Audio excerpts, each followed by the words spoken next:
तप म्हणजे ध्यान भी होऊ शकते, ध्यान भी या शब्दाला म्हणतात। अंजानीने तप केले महारुद्र पोटी आले।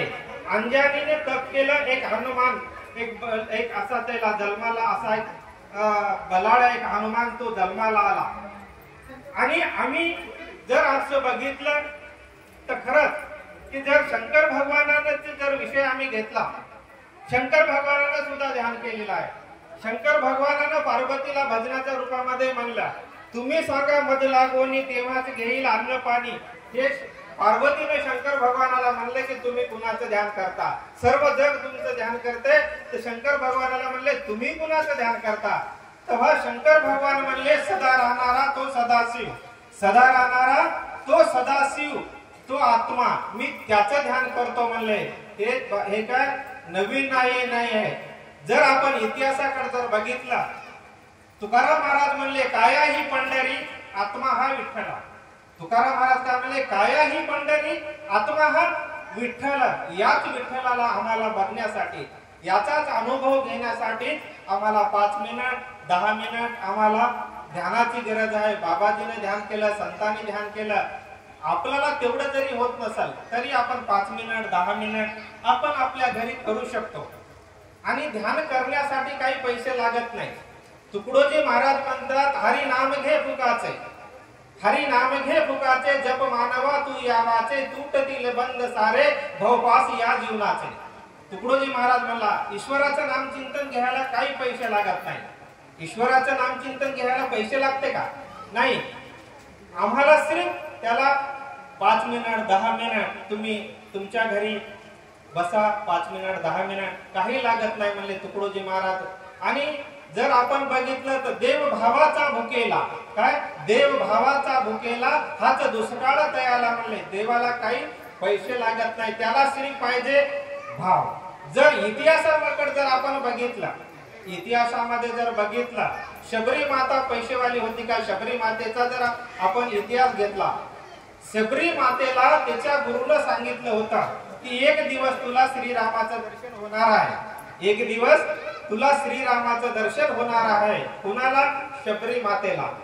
तिचा विश्वास होता गुरुच्या वाक्यावर, गुरुचरणी ठेविता भाव आपोआप भेटे देव म्हणले। पहिली गोष्ट तर आमचा भरोसा पाहिजे।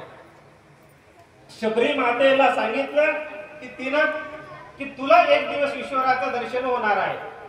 तिनं तेवढंच ऐकलं।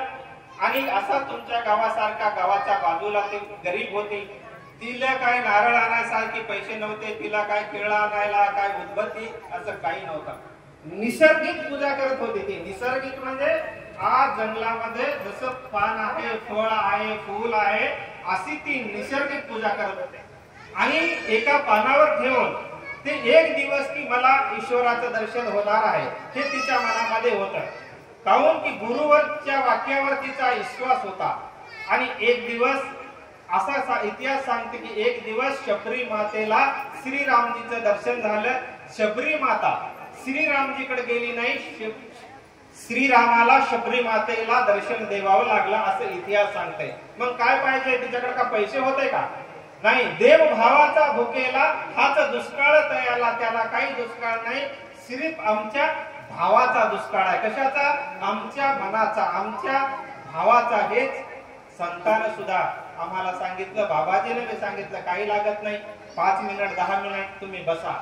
आणि माणसाच्या जीवनामध्ये आम्हाला आता जो मिळालेला हे देह आहे, बहुत जन्माचे अंती, बहुत जन्माचे अंती होय मानव देहाची प्राप्ती। आम्हाला कितीतरी दिवसाच्या नंतर आम्हाला आज मानव जन्म मिळाला। आणि म्हणून आम्ही याचा एक चांगला फायदा करून घेतला पाहिजे। आणि हे बारदा भेटणार नाही। नाशिवंत देह जाणार सकाळ, ऐसा खातो काळ सावधान म्हणले। हे नाशिवंत आहे, एक दिवस जाणार आहे। तर हे कसा भेटला? एक उदाहरण मी देतो। हे आपल्या घरी ते कावळा येते ना, कावळा येते, याच्या घरी बसते, त्याच्या बसी जाते, त्याच्या घरून उडते, दुसऱ्या घरी जाते। असाच आम्हाला हे सुद्धा एका कावळ्यासारखा भेटला।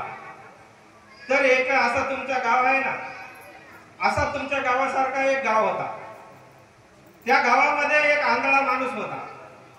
आणि त्या गावामध्ये एक राजा म्हणा की गावचा पाटील म्हणा, दौंडी दिली काय म्हणून की त्याला कावळ्याची गरज आहे. कोणाला? राजाला. धरा राजाला एका कावळ्याची गरज आहे आणि त्या कावळ्याची किंमत किती? 5000 धरा असा म्हणून तो राजाने ऑर्डर दिला. वाजवणारा माणूस डपड मारते ना, आजबी गावामध्ये सरपंच पाटील सांगला तर ते मारत मारत गेला. काय म्हणत आहे त्यांना? राजाला कावळ्याची गरज आहे, त्या कावळ्याची किंमत 5000 आहे. काय म्हणते? राजाला कावळ्याची गरज आहे, त्या कावळ्याची किंमत 5000 आहे. हे कोणा ऐकलं? एका आंधळ्यानं ऐकलं. पुन्हा एका आंधळ्यानं ऐकलं आणि तो मनामध्ये म्हणायला लागला की अरे देवा, मला का डोळे दिले नाही? काय म्हणते? मला का डोळे दिले नाही? मला देवाने डोळे दिले असते तर मी बी कावळा धरला असता. त्याच्या मनामध्ये चिंतन आलं. कोणाच्या? आंधळ्याच्या. तो आंधळा म्हणत आहे देवा, मी काय पाप केलं?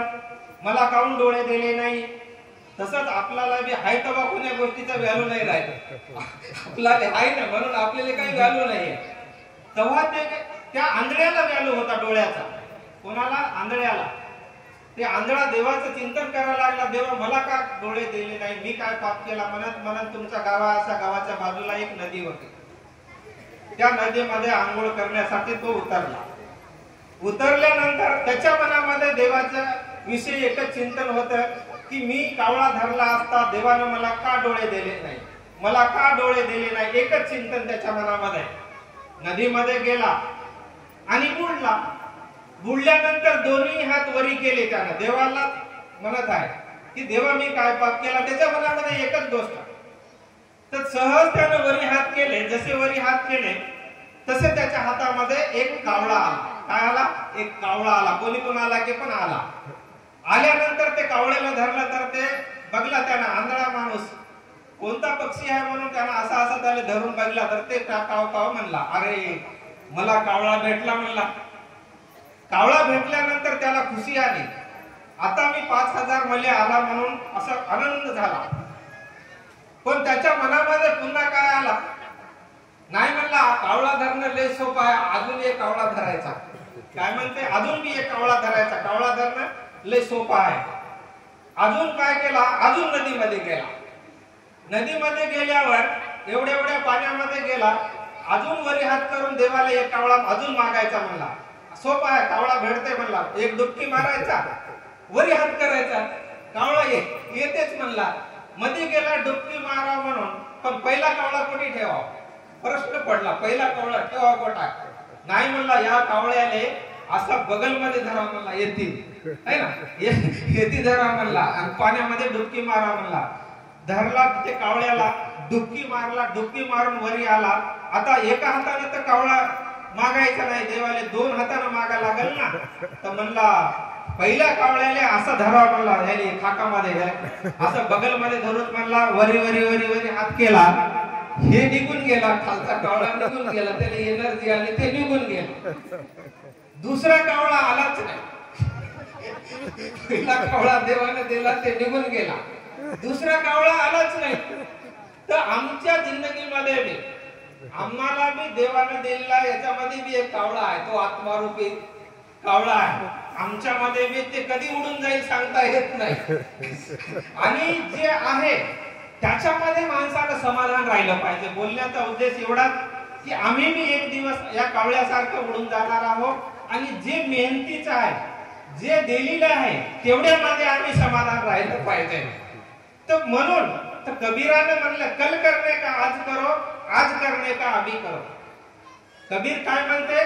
उद्याचा आज कर, आताचा आताच कर, उद्या म्हणू नको. कल करने का आज करो, आज करने का अभी करो.